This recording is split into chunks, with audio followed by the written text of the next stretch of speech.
Hi folks, and welcome to this impromptu Beardychiel session. Someone asked me, what does Beardychiel do when he's not knitting? So I thought I would show you. I like to cook. So today Beardychiel is making his favourite homemade loaf, and I thought, why not let everybody else see what I'm up to? It's not difficult, it's relatively straightforward. I love homemade bread. I think it makes a massive difference. When I cook, I tend to, the same as when I'm doing my dishes or anything else, I have my pad on the go and I have someone in the background, and today it's Dan and Kay, the bakery bears. I've turned their volume down, and if I'm being honest, so that I can concentrate on you guys, I'm going to say, Dan and Kay, my apologies. I'm going to pause you, and I'll come back to you in a little while when I finish this demonstration, because having you playing in the background is going to be a terrible... Actually no, I'll have you playing in the background. I can rewatch it. It's nice colour in the background. I'm just going to cut your volume so that folk are stuck listening to me instead of you, and I can still watch what's going on. I'll leave a little bit of volume in the background for me for entertainment.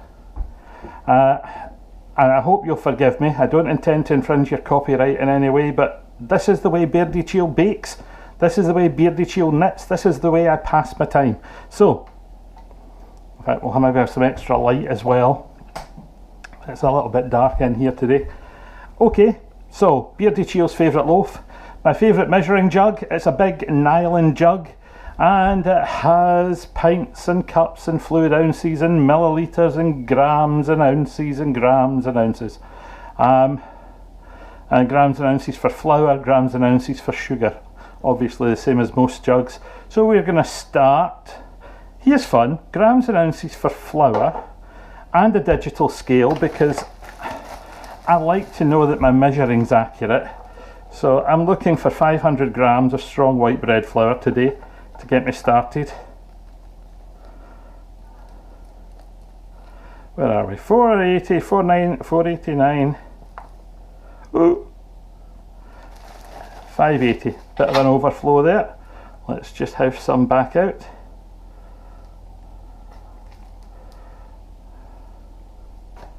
Trust me to go heavy-handed on it today. 532, 520. 511, 503, 502, 500 grams. I'm happy with that. There's going to be no additional flour will go into this particular recipe. So there we go, 500 grams strong white bread flour, straight into the mixer. This is going to be a bit of an experiment, because since my ill health last summer, I have to say that there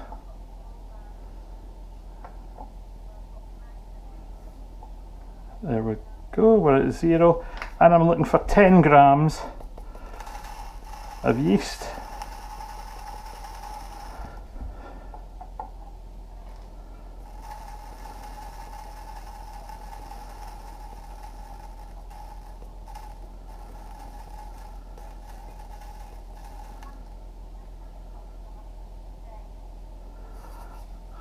So there's my 10 grams of yeast. Salt, I tend to go with 2 teaspoonfuls, which is going to be just above the 10 gram mark. So there's 1, 2, I'm going to be happy with that. And I like to use sea salt. I know it's not the best, but it'll do for this project. In there, I'm looking to end up with about 300 millilitres of liquid.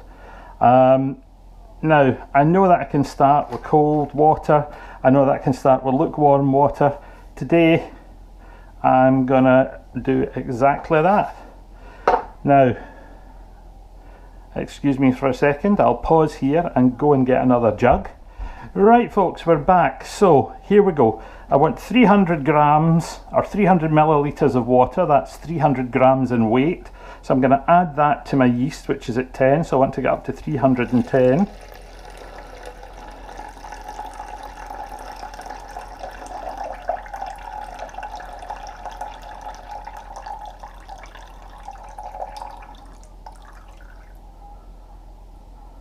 would you believe it, 10 grams short. Just a little more. There we go. That's fine by me. Now, I like to add a little sugar.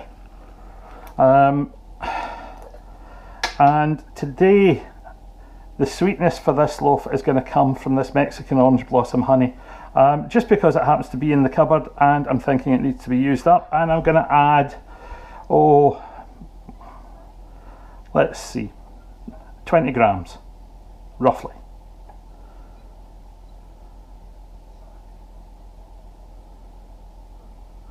So there we are, about 20 grams of honey.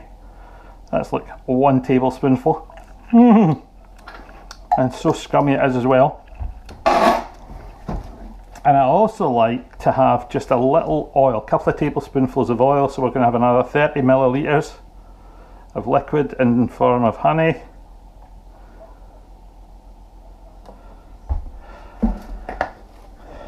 And I'm normally happy there. I've got a teaspoon handy, just going to make sure that that honey is well stirred in. I know the yeast doesn't have to be started, but it always seems to perform just a little better for me if I use this method. I don't know why. So, I know that inevitably the water never seems to get to the bottom of the mixing bowl in my KitchenAid. So, oh, there we go, there's a notification popping in. Make sure this is well stirred, well mixed up, and in goes all of the liquid. Nothing weird and wonderful there. And then, helps if you remember to plug in the mixer. On nice and slow. And I'm going to let that go until it brings everything together. So I'm going to edit out there and I'll come back to that in a couple of minutes. See you then. While that's chuntering away in the side, I want to prep the dish that I want to bake this loaf in. This is the pan that I'm using. It's a 26 centimetre tin, and I'm just going to oil it lightly. Any excess oil will soon vanish. In fact, there's not going to be any excess oil. That's quite beautifully coated the inside of that tin. And the reason that I'm oiling the tin is because I'm also going to coat it in fine semolina. It makes for a nice separation in the tin. I do have 1 or 2 drips of oil there, just a tiny amount, that's fine. So here we go, fine semolina, and we're just going to throw some in the bottom. If we have a little bit too much, the excess will just go in the bin, because it's not going to be fit for anything else. And let's just close up that bag again, and like most of the rest of the Western world, the famous IKEA bag clips come into their own. What would we do without them? Okay, let's just coat this pan with the semolina. Now I'm not worrying if some of this falls on my workbench, that'll soon clean up. Quite often I'll do this over the open bin, but there's just about enough in there to give a good coating, and that for me is going to make sure that when my loaf is ready, it's going to come out of there quite happily. Just cleaning up a frying pan from breakfast, so we'll just clear this lot up right now. And into the bin. I had a misspent youth at one point in time working in kitchens, and the old adage, clean as you go, keep your corner clear, keep your working area clear, holds true. It's something I'm absolutely hopeless at when I'm knitting, but put me back in the kitchen, I seem to be able to manage it. Now that is coming together slowly. Let's just take the speed up, and we'll see if we can get the rest of that flour to come in from the sides. Probably beating it a bit on the hard side at the moment. but that should come in and the texture should start to change. We'll come back when it's finished.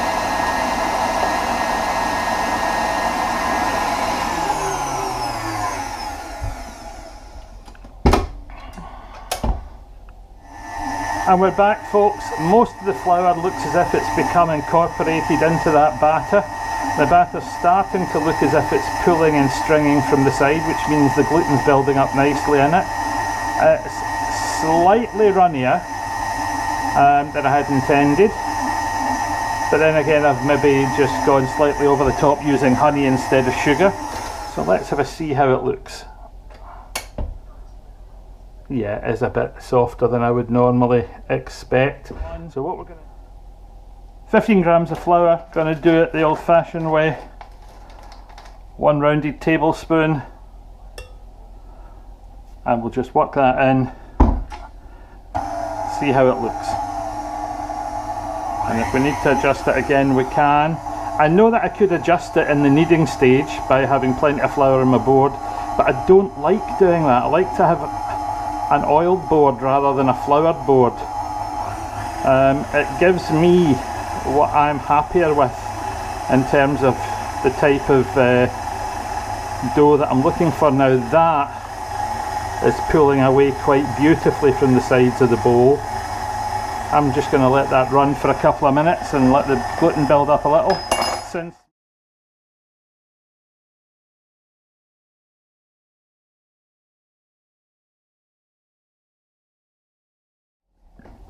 And we are back. Welcome back, folks. As you can see, the day has passed. It's gone dark outside, but I'm still here. Bread has just come out of the oven because of its extended proving time, and I've stuck this cooling rack under it. I've turned it upside down. Now it's time to find out, is it coming out of that pan? Yes, I think we're okay. Yes. Okay, so oh, it's hot, hot, hot. Sounds a little bit denser than I would have wanted, but it'll be absolutely fine. You can see what I mean, the semolina just falls off there.